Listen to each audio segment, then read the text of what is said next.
Morning class. आज हम शुरू कर रहे हैं नेक्स्ट टॉपिक, धातुएं और अधातुएं कैसे अभिक्रिया करती हैं, मतलब मेटल्स और नॉन मेटल्स कैसे रिएक्ट करती हैं। सबसे पहले तो आपको जैसे कि पता है मेटल जो होती है उसके पास जो होते हैं ज़्यादा इलेक्ट्रॉन होते हैं, तो मेटल जो होती है वो क्या करती है, वो इलेक्ट्रॉन लूज़ करती है, ठीक है ना। और जो नॉन मेटल होती है वो इलेक्ट्रॉन गेन करती है, ठीक है ना। तो मैंने क्या बोला है अभी, जो धातु होती है वो इलेक्ट्रॉन खोती है और जो अधातु होती है वो इलेक्ट्रॉन गेन करती है, मतलब लेती है, ठीक है ना। और मेटल जो होती है वो क्या बनाती है, कैटायन धनायन, और नॉन मेटल अधातु क्या बनाती है, ऋणायन, ठीक है। इसको हम समझेंगे कैसे। सबसे पहले हमने कोई भी एग्जाम्पल लिया, जैसे हम लेते हैं, सबसे पहले हम ये समझते हैं कि कोई एलिमेंट जो है वो अभिक्रिया क्यों करता है, ठीक है ना। सबसे पहले क्या पढ़ रहे हैं कि जो एलिमेंट है वो अभिक्रिया क्यों कर रहा है।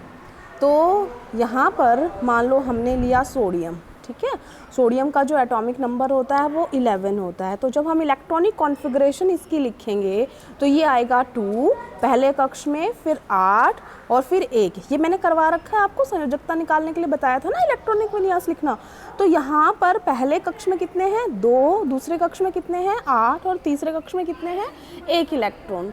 जो ये 1 इलेक्ट्रॉन है ना, ये इलेक्ट्रॉन अकेला है उस कक्ष में, और जबकि कक्ष में कंप्लीट होने के लिए कितने चाहिए, 8 पूरे होते हैं तो कंप्लीट होता है।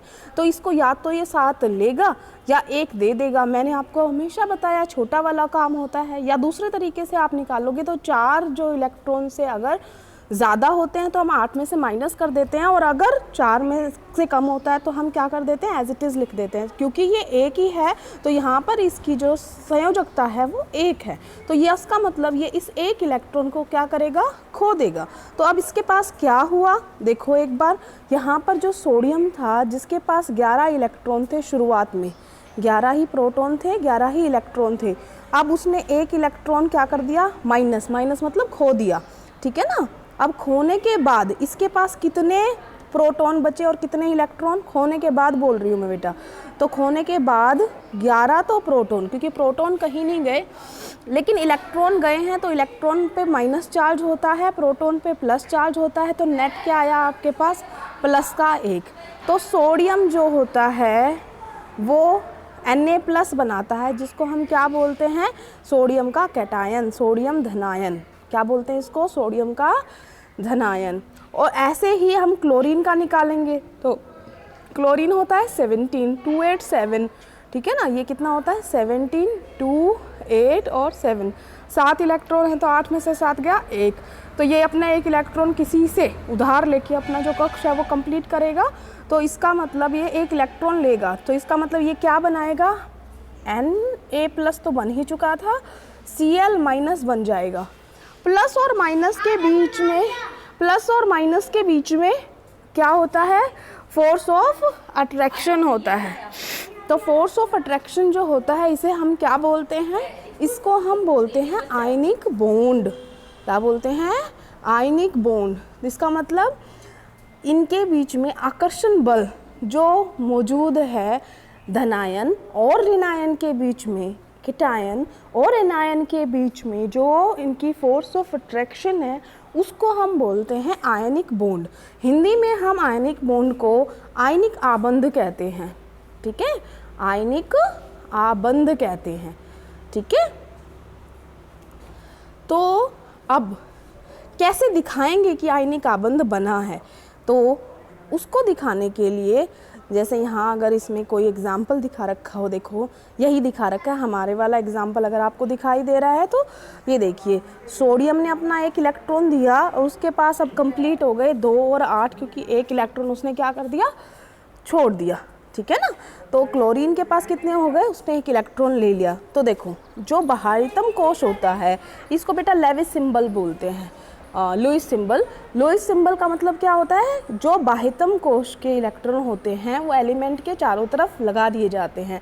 ये आप डॉट से भी कर सकते हो, क्रॉस से भी कर सकते हो, जो आपकी मर्जी है साइन दे सकते हो उसे दिखाने के लिए। तो यहाँ पर देखो शुरुआत में उसके पास कितना इलेक्ट्रॉन था, 1। तो शुरुआत में था 1 इलेक्ट्रॉन सोडियम के पास। क्लोरीन के पास कितने थे शुरुआत में, 7। तो वो जो 7 हैं, काउंट करो, देखो ये जो क्रॉस है वो काउंट करने हैं आपने, 1 2 3 4 5 6 7 हो गए। अब जो ये एक इलेक्ट्रॉन था ना, ये इसने इसको दे दिया। अब इसको दे दिया तो इसका मतलब ये क्या हो गया, ये बन गया Na+ और ये वाली क्या बन गई, Cl-, ठीक है ना। तो अब ये कंपाउंड बन गया। तो आपने सिंपल क्या दिखाया कि सोडियम के पास एक एक्स्ट्रा इलेक्ट्रॉन था, ठीक है, और क्लोरीन के पास कितने थे, 7 इलेक्ट्रॉन थे। तो एक इलेक्ट्रॉन इसने इसको दे दिया। अब इसका भी कंप्लीट, इसका भी कंप्लीट, ठीक है ना।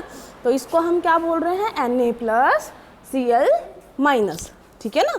इसको इस तरीके से हम लिख सकते हैं। तो यहाँ पर जो ये सोडियम क्लोराइड का निर्माण दिखाया गया है, ये आयनिक आबंध है। इसी तरीके से हम किसी दूसरे का भी कर सकते हैं। जैसे आपको दिखाई दे रहा है मैग्नीशियम क्लोराइड बनाया गया है यहाँ पर। तो कैसे दिखाया गया है, कोई आपसे कहेगा कि मैग्नीशियम क्लोराइड का आयनिक आबंध दिखाओ आप, तो आपने क्या दिखाना है, आपने ये स्ट्रक्चर बनानी है। अब स्ट्रक्चर आपको समझ में आ गई होगी कैसे बनाई है हमने। मैग्नीशियम कितना है, मैग्नीशियम 2 8 2 है, तो हमने बाहर कितने इलेक्ट्रॉन दिखाने हैं, सिर्फ 2 दिखा रखे। उसके बाद क्लोरीन कितना है, 17 2 8 7, तो 7 उसके पास बाहर इलेक्ट्रॉन है। तो 7 देखो, इस पे भी 7 है, इस पे भी 7 है, तो इनको एक एक इलेक्ट्रॉन की आवश्यकता है।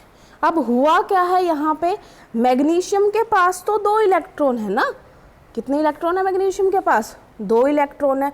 और क्लोरीन बोल रहा है मैं कितना इलेक्ट्रॉन ले सकता हूँ, 1 इलेक्ट्रॉन। तो मैग्नीशियम 2 क्लोरीन को ये देगा।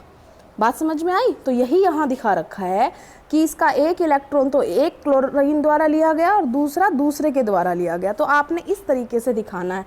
आपने कैसे दिखाना है, मैं लिख के दिखाती हूँ। आपने सूत्र लिखा, ये 2 इलेक्ट्रॉन दिखा दिए मैग्नीशियम के। क्लोरीन लिखोगे आप, जितने की आवश्यकता होगी, जितने की आवश्यकता होगी, ये हो गया, ठीक है, 7 हो गया ना। एक इसको दिया, एक इसको दिया, तो ये क्या बन गया, इसने अपने 2 खोए, तो इसके ऊपर देखो चार्ज कितना आ गया, Mg2+। और उसने 1 लिया, तो देखो उसके पास ये चार्ज लिख रखा है Cl-, और ये उसका 2 इसलिए लिखा है क्योंकि 2 थी। तो इसीलिए तो हम फॉर्मूला ऐसे लिखते हैं, मैग्नीशियम क्लोराइड का फॉर्मूला लिखेंगे तो आप ऐसे ही तो लिखते हो, MgCl2। तो इसका मतलब क्या है इसके अंदर, कि एक मैग्नीशियम आयन है, मैग्नीशियम 2+, और 2 जो हैं वो क्लोराइड आयन है, ठीक है। तो इस तरीके से हम क्या कर सकते हैं, हम निकाल सकते हैं।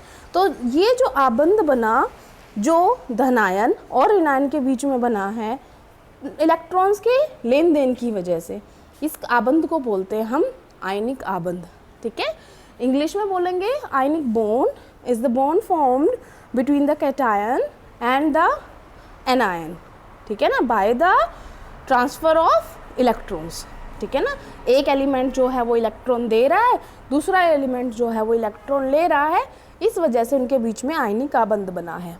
हम दूसरा एग्जाम्पल देख लेते हैं, अगर आपको समझ में नहीं आया होगा तो क्लियर हो जाएगा बिल्कुल। मान लो हमने मैग्नीशियम लिया, मैग्नीशियम का तो आपको पता ही है, 2 है यहाँ पर इलेक्ट्रॉन। अब मैं दूसरा एलिमेंट यहाँ पर ऑक्सीजन ले रही हूँ, तो ऑक्सीजन का होता है 8, 2 और 6, तो 6 इलेक्ट्रॉन अगर आपको नज़र आ रहे हैं तो इसको सिर्फ 2 की आवश्यकता होगी, ये किसी से ले ले। तो ऑक्सीजन के दिखाओ अब कितने इलेक्ट्रॉन है बाहर, 6, 1 2 3 4 5 और ये 6, हमने बना दिया 6। उसके बाद हमने ये वाला इलेक्ट्रॉन भी इसको ही देना है, ये वाला भी इसी को देना है। तो हमारा सूत्र क्या होता है मैग्नीशियम ऑक्साइड का, MgO।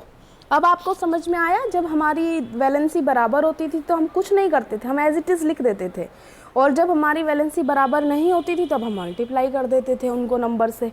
वो इसीलिए क्योंकि इलेक्ट्रॉन्स का कंप्लीट ट्रांसफ़र पूरी तरीके से दिखाया जा सके, जितना गेन ऑफ इलेक्ट्रॉन हो उतना ही लॉस ऑफ इलेक्ट्रॉन होना चाहिए, ठीक है ना। तो इस तरीके से हमने आयनिक आबंध के बारे में पढ़ लिया है। अब हम यहाँ पर हमारा पूरा हो गया आयनिक आबंध। कल हम करेंगे आयनिक आबंध के गुणधर्म, ठीक है ना। Thank you class.